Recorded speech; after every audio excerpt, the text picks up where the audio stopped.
National Planning Committee Kuria Kimani has urged Kenyans not to worry about the 2026-2027 budget deficit of 1.1 trillion shillings. The MP says the government has elaborate plans on how to cover that amount. It comes against the backdrop of the 4.8 trillion shillings ambitious budget at a time when Kenyans are feeling the pinch of high taxes. Meanwhile, Kiharu MP Nyoro argues that the budget presented is too ambitious for Kenyans, yet the money is not circulating in the economy. Nyoro, while speaking to journalists, says Kenya has a tendency of pulling the budget too high during electioneering period.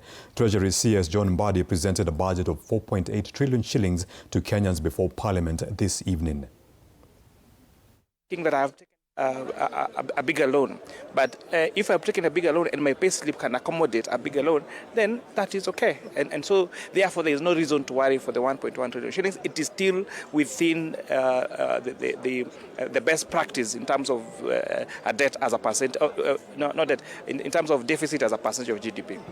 Na hiyo deficit tunatarajia kwamba itapatikana kupitia kwa treasury bills, itapatikana vile vile kupitia kwa domestic borrowing.